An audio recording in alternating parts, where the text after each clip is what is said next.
The automotive interior of the future. This is especially on Autogefühl, your number one resource for in-depth car reviews and your number one community to discuss cars.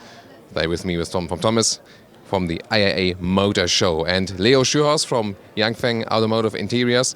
He will actually present us this very, well, it's actually a concept vehicle, but it's more about the interior. It cannot drive, but the interior can literally drive.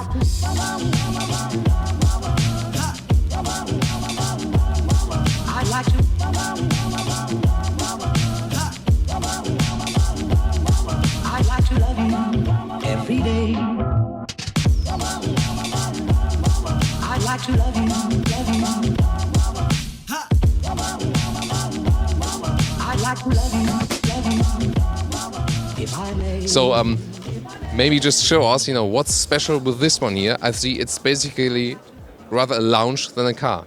That's true. Well, let me take you on a ride. I'm going to take the driver's seat. Okay, then I'll take the passenger seat then. By the way, nice fabric texture for sure. So this will look more like a Scandinavian design. Wow. There's a screen inside here from the... Look at that. There's a screen ceiling. So can you watch TV when you lean back then on the top of the ceiling? Well, potentially yes. We wanted to also integrate a curved LED screen on the overhead. So each mode in Autonomous actually has its own design assigned to it. Also, it works as a spotlight. So we can actually select parts of that screen that light up right on top of the seats to be able to provide extra light. But I would like to take you on a ride through 4 different modes: drive mode, family mode, meeting mode, and lounge mode. So what we have here currently is our drive mode. And what is familiar is that it has a steering wheel. And we have the engine start and the Prindo that we moved from floor console to the overhead. And by doing that, we actually are freeing up space on the floor console for extra storage, for trays. And we are putting these functions here because they are only needed when you drive the vehicle. So they are only needed when you're physically in this position. When you go into driving, you may actually slide your seat and be elsewhere in the vehicle, so you no longer need those functions. So we have the for P and D in driving mode and the neutral and reverse. So you would when you go to reverse, you select it here in the top one. Haven't seen it so far. It's very interesting. Yeah, and also the engine start stop. But it won't give any roar from the exhaust now, right? No, it's an electric car, right? Very quiet. So let's go to family mode. So on family mode, you see that the interior communicates that a change is about to happen. The floor console slides and joins the front floor console. The rear seats slide in together. And so that creates a sofa then? It creates essentially a sofa. The seat back of our passenger and driver rotates, and that opens up, it creates a circle effect. Now the passengers in the rear can easily communicate with us. It's easy for us to communicate with them. Now they have an unobstructed view of the screen. So if there's a Skype call coming, the person that's making the call can easily see all the occupants in the vehicle. And we can also, as a group, watch a movie, enjoy a game while we are on an autonomous trip. I mean, that's a widescreen format here, right? Yes. I mean, and curved as well. Yeah, it's a little bit curved, really. How many inches is it? It's 28 by about 45. So it's just really huge. Yes, really huge. Yes. Wow. Yeah, I think you can. I mean, I can try it out. I mean, if I can actually see it from the rear. So if I'm now a rear passenger, like here, it's actually quite okay. It's like, yeah. Something, when I watch something on my iMac at home, for example, well, the iMac is a little bit higher. Could you also imagine maybe, if the car is fully autonomous, actually there would be no need to watch what's in front of us, right. So you could actually raise the screen. That's possible as well. However, things are changing so fast. that consumers may actually not be ready for all the changes, right? So blocking the road might actually create some anxiety for new consumers. But that's definitely a possibility that can be explored in terms of solution. So, I mean, there are really very interesting features here. It's a concept, but the thing is, how real is it? Can this really be reality? How far have you gone technology-wise? What could you do at this moment? Everything you see in this interior right now is all dependent on how sophisticated the autonomous system is. If we can have an autonomous system that relies on human interaction very little, every single change that you see in the interior here is actually possible. And in the end, it really comes down to cost. How expensive would that be for the final consumers? But in terms of feasibility, everything you see here is feasible. So another interesting aspect, I think, is, when you think about cost, when, one individual buys this car, maybe it's a little more expensive. But if you think about, sharing a ride, which is also, one trend that is coming definitely, maybe it's more affordable than even if this concept would be more expensive.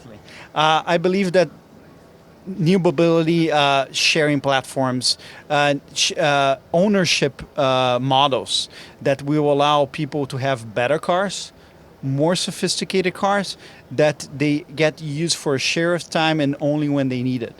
That, I think, is a really feasible way for more expensive technologies to be incorporated in vehicles. Can you show us some more features? I mean, it's really packed full of features, the whole vehicle. For the next mode, I would ask you to sit on the passenger seat. Okay, I'll go back in. Meeting mode. And that's also a funny feature because you can really move inside this vehicle. Yeah. I mean, yeah.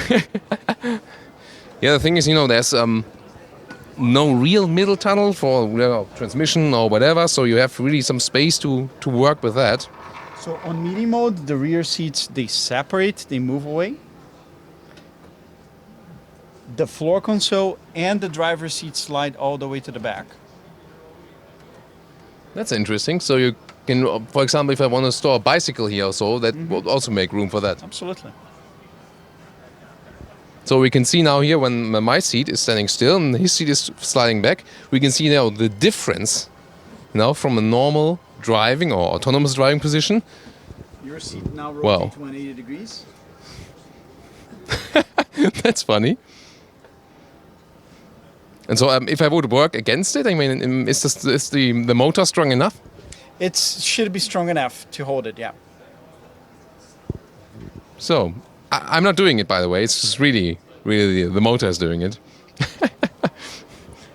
I mean, I know this from riding a train or so that you drive in the opposite direction, for example. And even though we're surrounded by technology and screens, the fundamental experience here is this human interaction, right? Face to face. And we have actually extra functions that support that interaction, like trays, so we can work together, or we can work on our separate spaces.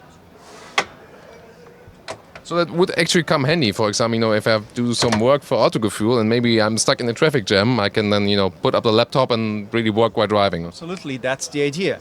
Let's say you are in a hurry and you need to take a client to the airport and you need to have an important meeting, right? So this would be the perfect setup for that to happen. And let's go now to lounge mode. Lounge mode is our final mode. So what's going to happen is your seat's going to rotate 180 degrees all the way back, and you're going to slide all the way to the rear, and you're going to join me here. So, here we go. It's really funny. I mean, and if you imagine that the car would do that while driving, actually, you also have to look at safety aspects, for example, because so it's not possible to for example, to mount the seatbelt at the pillar anymore. Right. But we really believe that all these complex changes are most likely not going to happen when the vehicle is actually moving. It's probably going to happen when you're super busy and you're running out of time, you're getting ready, you're dressing up your kids for that doctor's appointment, and you're reconfiguring the interior on your phone while you're getting ready. And that change is happening in your garage. So by the time you arrive in the vehicle is already set for what you want the vehicle to be. Or you can, like, for example, use the smartphone from inside the home and say, like, I want to start in lounge mode, and then you click it, and on the way to your parking spot or garage, it's already done then, basically. Or you are at the supermarket and you realize you got a little bit extra groceries, and you realize you just need more space. You're already doing that change from inside the supermarket even before you walk into the parking lot, right? So by the time you arrive with your groceries, the space is completely reconfigured with the necessary space for you to store your groceries, right? So we think it's most likely going to happen that way. Of course, this has also a massive impact on the traffic space that is needed because, I mean, look at that. I mean, you could probably put 2 dishwashers in here and it would still work and still would drive. But you don't need, like I say, a big commercial vehicle. So actually you can have smaller vehicles, shorter vehicles, but still, flexible to have, both like a transport vehicle and a passenger vehicle. Absolutely.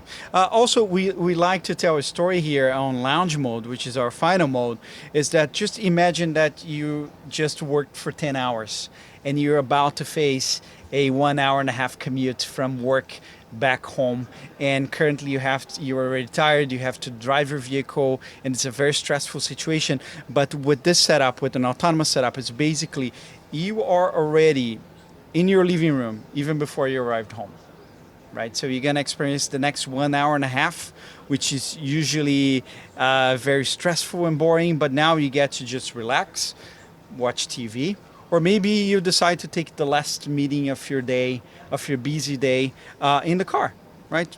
You call your conference call on the screen, pull out your tray, work on your computer, and by the time you arrive home, you're already done with work. So sometimes we get feedback from viewers to say, I'm like this old school car experienced guy, and I want to be that. And I mean, it's no problem because some people really want to still drive the vehicle. Yes. How can you maybe like convince the customer that there's also something different, and how do you, because those will ultimately also be the customers of your customers, Right. Supplier to manufacturer to the end customer. Is it actually a problem or is it more a chance for you? I don't see that a problem particularly. I think the love for car and driving will always be there, and there will always be enthusiasts, and there's always be cars for people to drive. However, if you live in a large, dense metropolitan area where actually driving is no longer a pleasure, drive is a painful chore, those consumers are going to appreciate a technology like this. And perhaps if you are lucky and you live in the countryside where the roads are empty and windy and it's great driving around on the weekend, the love for driving will always be there, right? But for those consumers that rely on transportation, on a really dense, crowded, large city, let's say like Shanghai, like New York, like LA, those consumers will probably be grassroots and primary consumers for this type of technology, and they will appreciate it. And some more things I also want to show you outside the concept vehicle, because here natural materials are coming into the visible space. You can do that from canaf or from hemp, for example, and then you have the natural fiber, really touchable, it's a matte surface, and also visible. You can leave it like blank like it is, and we know that, for example, from the BMW i3, there it is all dark, like in this color, and it looks great already in the i3, but you can also make it just, in a bright way. So I think a good idea, and so you can not only reduce, for example, leather, but also plastic-based surfaces, and really go for all natural-based surfaces to make a full cycle. I think it's a great idea. And this one now was the visible one. You can see here you can also vary in colors here again. So pretty interesting development. But it can also be used, inside, what you wouldn't actually see, to bring the weight down of the car, and again to, for example, have just a small plastic layer and the rest then by natural fibers to bring more nature into the car, more sustainability, and again less weight. Then there's another showcase here, and this model here, this enlightened model, shows where at the moment those materials could come into place. For example, here, the inside of the doors, then dashboard right there, also, for example, parts of the seats and so on. And overall, if you would use it in the vehicle as we see it right now here, you could save up to 4 kilograms of weight just by using the natural materials, which again is, double sustainable. First of all, using those materials instead of more plastic, and then again bringing the weight down, which is then again bringing down fuel consumption on a long-term run. And this is here an example of a fabric textile surface which is then illuminated. So you can make, for example, this could be, somewhere on the inside of the car, and it could be all plain, like here in this area, but then again, you could also use it, to touch something and load something. For example, not only a map, but also games for your kids, for example, XXO. No! Seems like no one is winning here today. So, and you can, for example, also pick different games right here, like this. So I like it also that we have some joyful ideas here. As again, maybe for your kids during a journey, you can also make it's just a little cozy, like in your living room. So those are also again new ideas, like the monitor we've seen in the inside of the concept vehicle. I mean, why not? So just try something out, and of course, the feedback from you, from the viewers and the customers, also very important. What do you think about this one here? And another new technology, this could be a middle console interface or for climate unit and stuff. And we know that actually from plastic surfaces, but here this is really a glass surface. But then you touch it, to induce some functions, and you get also a haptical feedback actually. Of course, you cannot display it on camera really, but you really feel it in your finger. So when you press it, you get a feedback from this glass surface. And so you actually also know when you're driving that you have pressed something and not just press something in the air. And this is another example. We've also seen it in some vehicles already, that there's an even surface, there's nothing, and then some buttons pop up. This could be a future solution. So what an interesting experience, that it was surely something way different than just to show you another new vehicle. This one is, really about the future, and of course you can say, you still want to drive the car yourself. This one is really thought for the autonomous driving technologies, but for that it shows us, what other advantages come with that and what we could do actually with those vehicles. And some of those elements can already be introduced maybe in, today's vehicles, maybe partly. One idea is for sure to create a lounge atmosphere in the whole vehicle to make it more like a living room. I think that's already starting with the normal vehicles that are on the road, and also with the interaction with the vehicle, that the vehicle can help you actually with something, make your life easier in a way. Also with new curved displays, bigger displays for infotainment, for example, and of course also as for safety features, that you can use something, maybe for example make some pillars invisible. Those solutions are also very attractive. Definitely a very interesting insight. Looking forward to your feedback, and also join us for next special feature or for other Frankfurt Motor Show episodes. Thank you so much for watching Autogefühl with Thomas.